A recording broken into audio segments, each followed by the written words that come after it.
இத மறந்துட்டு வந்துட்டாருங்க இவரு. அப்பனா தியேட்டர்ல என்னையே மறந்து விட்டுட்டு வந்துட்டாரு சார். உங்களே மறந்து என்னையே மறந்துட்டு வந்துட்டாரு சார். ஆக்சுவலா இது மறதியில நடந்திருக்க வாய்ப்பு இல்லம்மா. போட்டு குடுக்குறியா? பார்க்கிங் பில் எங்கயோ மிஸ் பண்ணிருக்காரு. சோ அங்க ஏதோ ஒரு டென்ஷன், ஒரு இது கலவரம் நடந்திருக்கு. அப்படியே அவர் அந்த டென்ஷன்லயே உடனே அவங்க கிட்ட சண்டை போட்டு அப்படியே போயிட்டாரு. என்ன சொல்றீங்க? இல்ல உங்களை தேடிட்டு இருந்தாரா இல்ல மறந்துட்டே இல்ல, அப்படியே அவர் மட்டும் தியேட்டருக்கு வந்த மாதிரி போயிட்டாரு. ஏங்க இது பார்க்கிங்ல யாரோ பொண்டாட்டிய மறந்துடுவானாங்க அதுக்காண்டி சாம்பார் அப்ப எனக்கு டிக்கெட் எங்கேயும் மறந்து வச்சுட்டேன். தேடி தேடி பார்த்தேன், எங்கேயுமே இல்ல. அப்புறம் அவன்கிட்ட ஒரு 10 நிமிஷம் சண்டை போட்டேன். சரி அப்படின்னு சொல்லிட்டு வேகமா நான் கிளம்பி இங்க ஏவிஎம் சிக்னல் வந்துட்டேன். ரொம்ப பயங்கரமான ஆளா இருப்பாரோ. இங்க வந்துட்டதுக்கு அப்புறம் தான் போன் அடிச்சது. அப்புறம் பார்த்தா இவ கால் பண்றான். அதுக்கப்புறம் தான் ஐயோ இவ்வளவு விட்டேன்னு சொல்லிட்டு திரும்ப யூ டர்ன் போட்டு திரும்ப வந்தேன். அட பாவி. அதுங்க நான் அதாவது போன் பண்ணலன்னா நான் பாட்டு போயிருப்பேன். அப்படியே போயிருப்பீங்க. அதாவது என்ன, அதுவும் அவிச்சி வரைக்கும் போயிருப்பேன். அதுக்கப்புறம் தெரிஞ்சிருக்கும், ஐயோ ஏதோ ஒண்ணு கூட்டு வந்தோம், திரும்ப போய் கூட்டிட்டு வரணும்.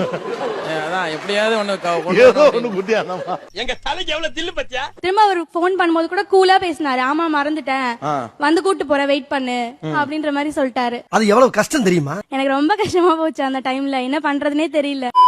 டிஃபன் பாக்ஸ்ல லஞ்ச் கட்டி கொடுத்தா அந்த சாப்பிடாமே வந்துருவாங்க வீட்டுக்கு.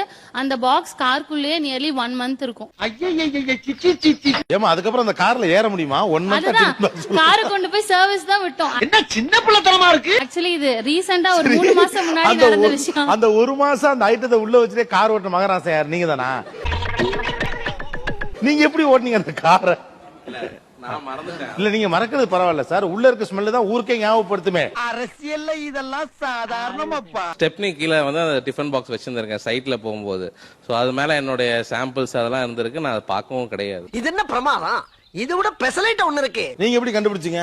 எனக்கு ஸ்மெல் வச்சுதான் நான் கண்டுபிடிச்சேன். முன்னாடி உட்காரும்போது எனக்கு ஆக்சுவலி தெரியல. பின்னாடி உட்காரும்போது ஒரு ஏதோ எலிசத்த நாத்தடிக்குது காருக்குள்ள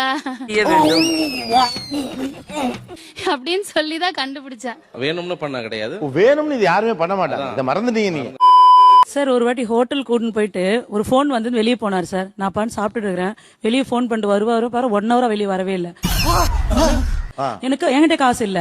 ஃபர்ஸ்ட் கொஞ்ச நேரம் ஆச்சு சார். 1 ஹவர் ஆச்சு. எனக்கு பயம் வந்துருச்சு. அந்த பில்லு வேற என்ன சாப்பிடுறீங்களா, வேற என்ன சாப்பிடுறீங்களா? எனக்கு இன்னும் சாப்பிடவும் பயமா இருக்கு. என்னன்னே தெரியல சார். ஆனா 1 ஹவருக்கு முன்னாடி எனக்கு அழ வர மாதிரியே வந்துருச்சு. அவங்க என்னையே பாக்குறாங்க ஹோட்டல் இருக்கிறோம். எங்க போயிட்டாரு? சொல்லு, நீதான் தைரியமான ஆளத்தை சொல்லு. அம்மா போன் பண்ணியிருந்தாங்க சார். போன் பண்ணி அக்கா பையன் குழந்தைக்கு டீ கையில ஊத்திச்சுட்டு போன் பண்ணால அந்த டென்ஷன்ல அது ஹாஸ்பிட்டலுக்கு அங்க கூட்டு போய் இங்க கூட்டு போயிட்டு கடைசியா இவங்களை வந்துட்டு ஹாஸ்பிட்டல் கூட்டு போயிட்டு அவங்க விட்டுட்டு பேர் தான் ஞாபகம் வருது. அதுக்கப்புறமா வந்து நீங்க அங்க இருந்து ஹாஸ்பிட்டலுக்கே போயிட்டேன் சார். ஆமா. அட பாவி. உங்களுக்கு எப்ப ஞாபகம் வந்தது? அங்க போய் ஹாஸ்பிட்டல்ல சேர்த்துட்டு டாக்டர் எல்லாம் ட்ரீட்மெண்ட் பார்த்துட்டு பேர் தான்